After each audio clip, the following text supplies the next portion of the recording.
What is wrong with A&M on the recruiting trail? All that and more on this episode of the Locked On Aggies podcast. You are Locked On Aggies, your daily podcast on the Texas A&M Aggies. Part of the Locked On Podcast Network, your team every day.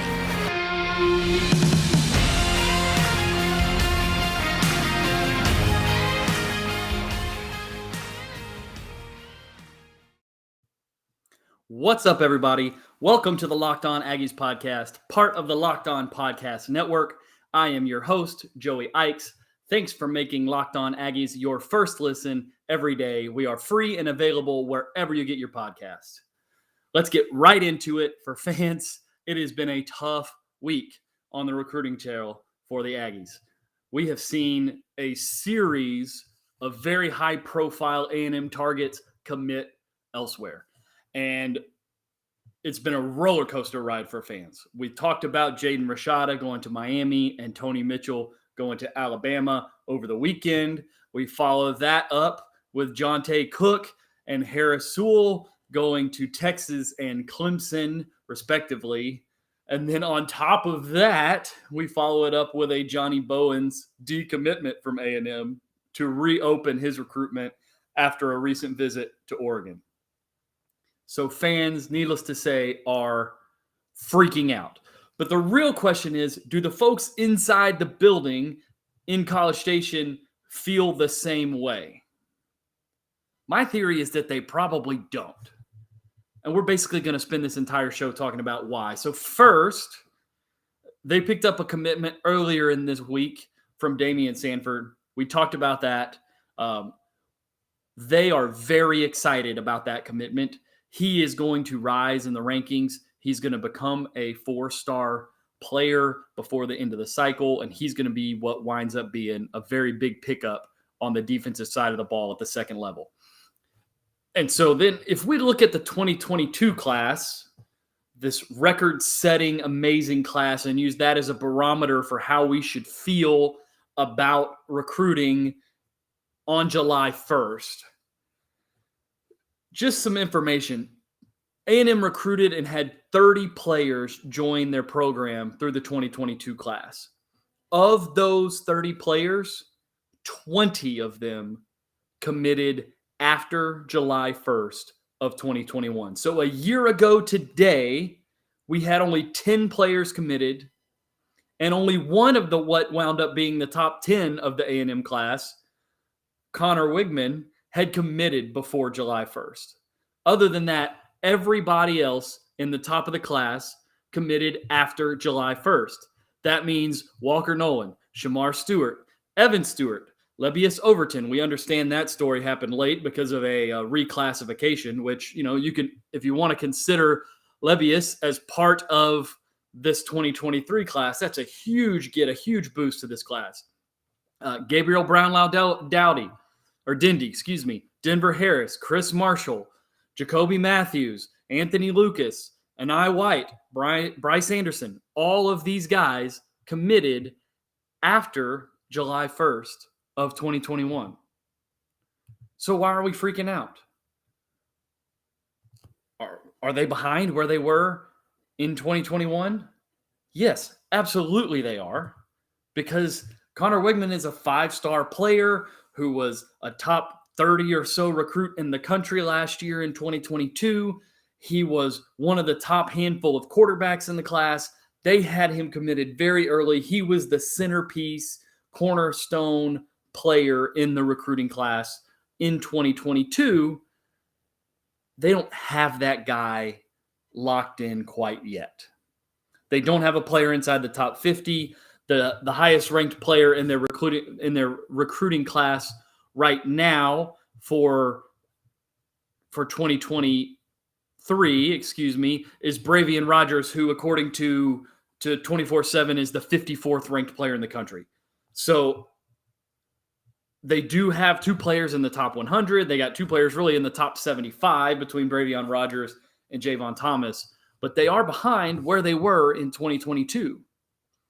But that's okay. That's not really a reason to be panicked because Not every class is going to be what that 2022 class was. We'll talk more about why not every class will be like that 2022 class, why this class specifically won't be a repeat of the 2022 class. There's lots of reasons why. We'll talk more about that. But first, I am excited to tell you guys about Bet Online. BetOnline.net is your number one source for all your betting needs and sports information. Find all your latest sports developments, league reviews, and news, including Major League Baseball, college football futures, get your Heisman Trophy and college football playoff futures, NFL, all of these things. NBA free agency is happening soon. Get ready for it with Bet Online. They are your continued source for all your sport wagering information, including live betting, esports, and scores. BetOnline.net remains the best spot for all your sports scores, podcasts, and news. BetOnline.net, the fastest and easiest way to check in on all your favorite sports and events, including MMA, boxing, and golf. Head to the website today or use your mobile device to learn more about the trends and action. That's BetOnline, where the game starts. So why won't the 2023 class be a repeat of 2022? And why, if you were hoping that the 2023 class would be a repeat, were you set up for failure before you even got started? Well, there's lots of reasons. The first reason is that they added 30 players to their program last year. 30 players. There's no way, you just can't add 30 scholarship players to your program on a regular season basis. You don't have enough scholarships to do that.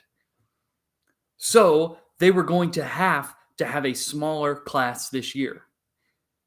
And if you look at the Ohio State recruiting class from 2022, they'll give you a really good example for what to consider when you think about what this A&M 2023 class might look like.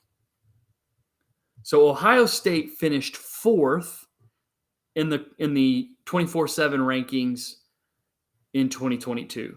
They signed 21 players. Only 21. And remember, A&M signed 30. So they signed 21 players in their class. They have one player who's a 3-star in that class.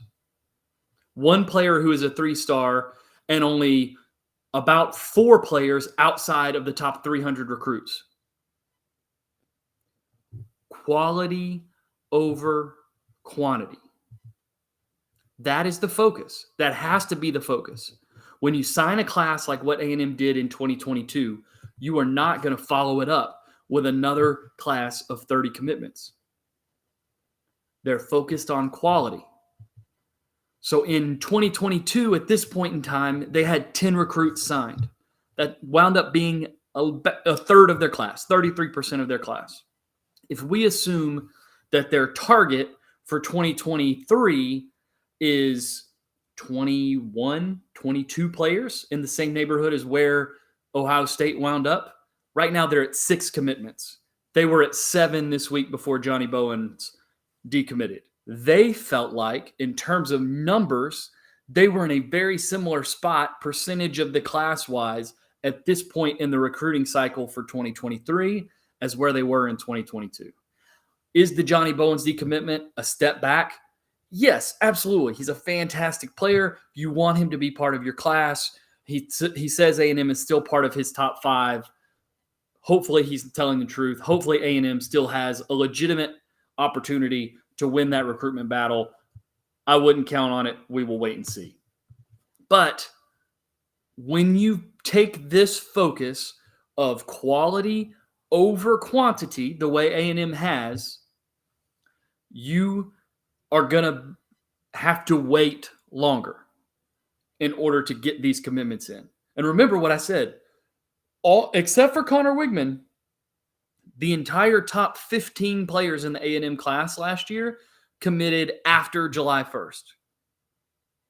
A lot of them committed all the way into the winter or some of them even all the way up to signing day is when they flipped to A&M or decided to sign with A&M. Better players, higher quality players have more options. When you target higher quality players, the recruiting battles are going to be more fierce. The players are going to have more attention. And I don't know about you, but I remember when I was 17 or 18 years old, I loved when the attention was on me. They're getting attention. They're getting lots of offers. They're getting lots of energy. Let's be honest, they're probably getting lots of NIL money offers thrown their way. They are going to take their time to make sure they make the right decision. Even the top guys who are committed, they're going to have the opportunity. They're still going to be being recruited over the course of the next 6 to 8 months before signing day. They're going to be recruited by other schools.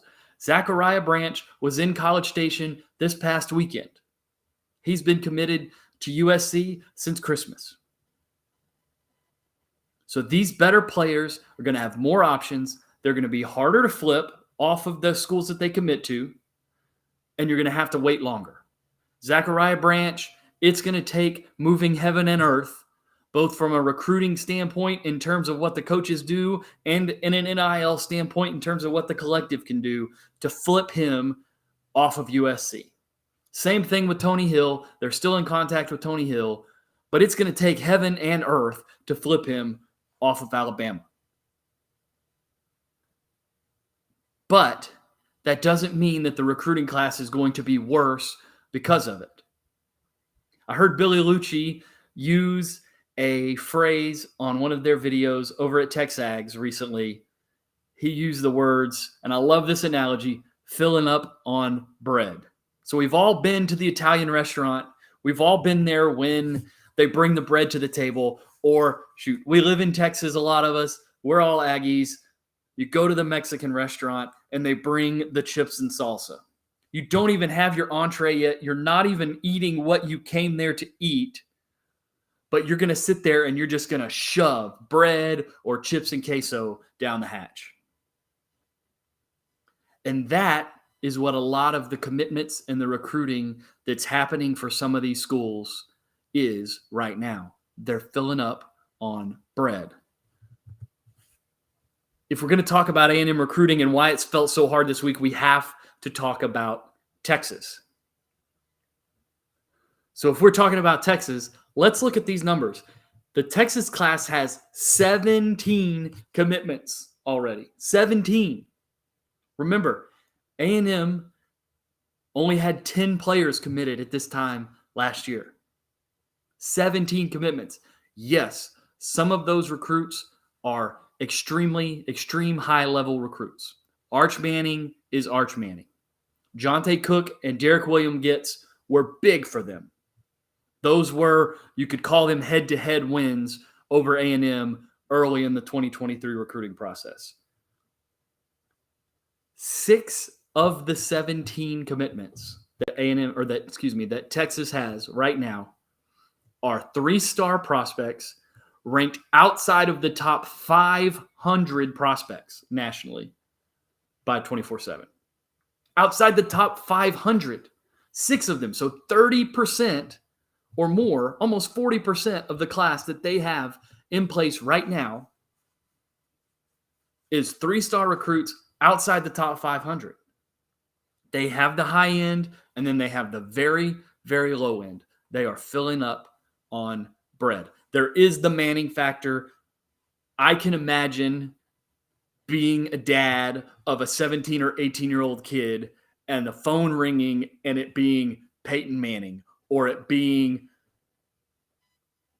Eli Manning or Archie Manning, and those guys selling me on my son going to play at Texas with Arch and it being a big deal. I can absolutely imagine that, and that is going to get some players to Texas this cycle.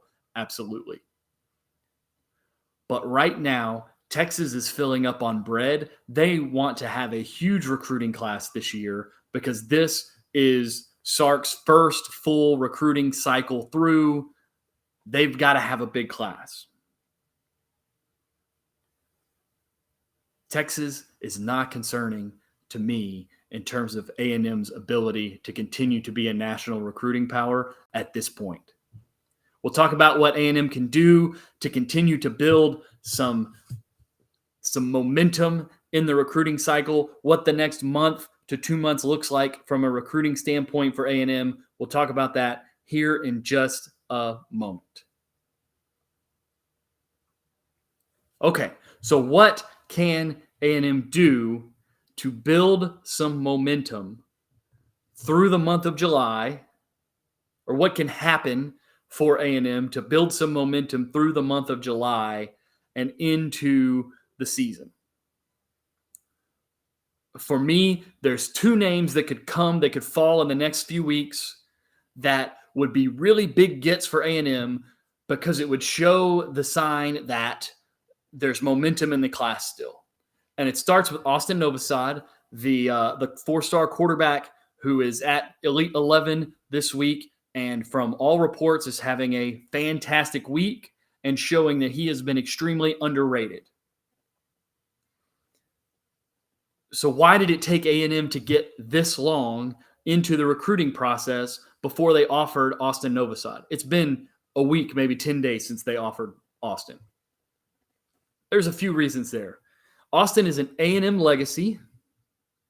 He's local to Central Texas, and he's a quarterback. So you're not going to take, multiple high-level quarterbacks like that in a year. And if you are going to offer a scholarship to Austin Novosad, you have to be prepared for him to accept it right then.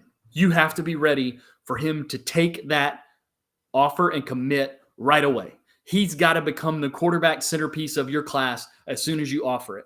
And as we've talked about before, A&M got a very, very early quarterback commitment from Eli Holstein earlier in the recruiting cycle, all the way last summer for this 2023 cycle.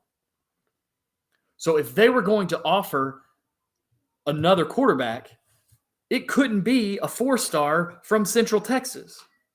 There's too much legacy involved there. There's too much involved in terms of the culture of the program to have two quarterbacks at that level and one of them be very local like that, with a legacy, all the things that are involved with that process. They had to know that if they offered Austin Novosad, it was because they wanted him to accept that offer almost right away. And now here we are. And they offered Austin Novosad last week. He's at Elite 11 this week. He is currently committed to Baylor. But as we mentioned, in terms of cachet on the national scene, in terms of the ability to play at the highest levels of college football, and in terms of the family legacy, etc., A&M carries a lot there. He does have an offer from Ohio State recently as well. Took a visit there recently. He's got some decisions to make. The folks who know feel like there's a really good chance that Austin Novosad flips from Baylor to Texas A&M over the course of the next few weeks. That would be a huge get for A&M.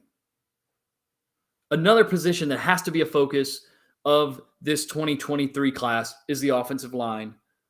TJ Shanahan has an offer from A&M. He is a guy who could commit over the course of the next few weeks. If he chooses A&M, if he and Austin Novosad choose Texas A&M, that's two really, really high-quality players, rising players. Austin Novosad's going to rise over the course of the year. He's going to put up some crazy numbers this year in his senior season. He's going to rise before the end of this cycle as well. If those two guys wind up committing and wind up to A&M, by the time we get to the end of July, everybody feels much better about this recruiting class. Then you're at 8 guys. You get a couple of these other guys to fall, and you feel a lot better. And then there's the two big ones. The two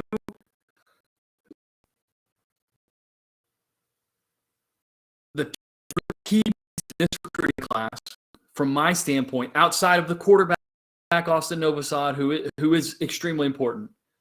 But these two guys, Anthony Hill, announced this week he had narrowed his recruitment down to Texas and Texas A&M.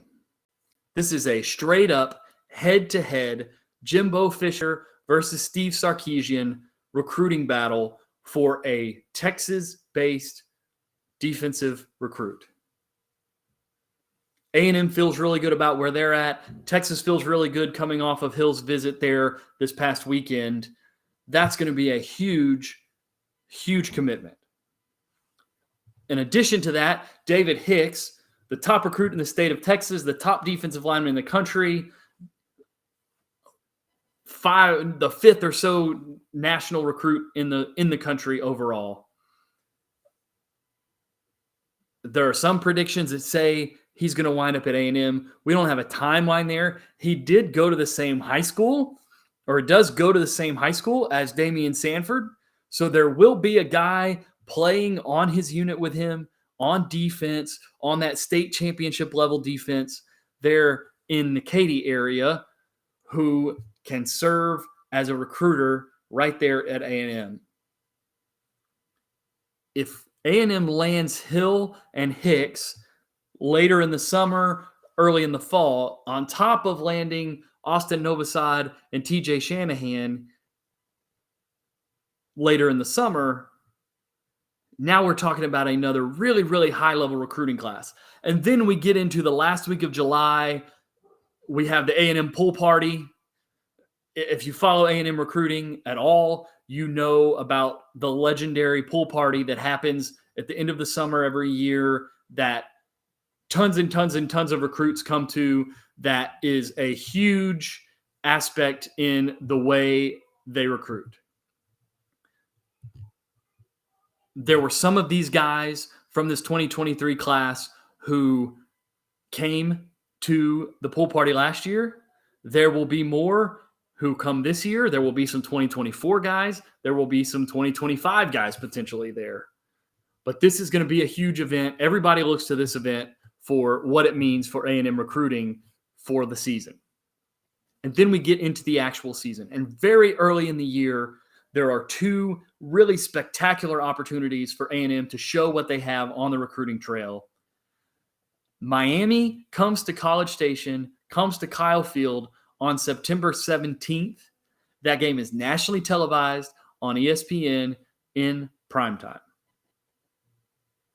That game is going to be huge, especially for some of these recruits that A&M is after that are based in Florida. These guys who are in Florida are going to come, some of them, to College Station, to Kyle Field.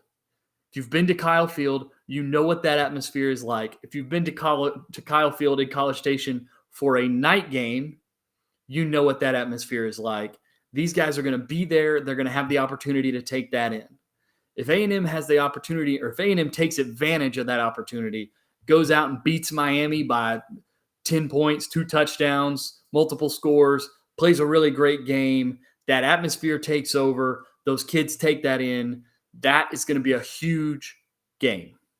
And then 7 days later, they follow it up on the 24th against Arkansas at AT&T Stadium, which we know is a game that they love to bring recruits to. Because it's at AT&T Stadium, it's a unique opportunity. Not every school is going to have the chance to play there. It's a huge deal. So they will bring those guys there. Those 2 weeks in the season will be huge. And if A&M starts off the season well, and they play really well into the year, and they get into late September, get towards early October, get towards that Alabama game on October 8th, and they're playing well, they're going to rack in some really, really, really high-level recruits from those visits, from that game, from those games. And then if they go play Alabama really well, if they compete against Alabama and they play it close, or even go on the road and beat Alabama after everything that's gone on this year, you're going to see the floodgates open, and these really, really high-level players, some of them are going to flip to A&M, some of them are just going to straight up commit to A&M, and we're going to get to the wintertime, we're going to get to February when signing day rolls around, and we're going to be talking about, wow, what a great class Jimbo Fisher secured, and we're going to forget all about what the last week of June felt like.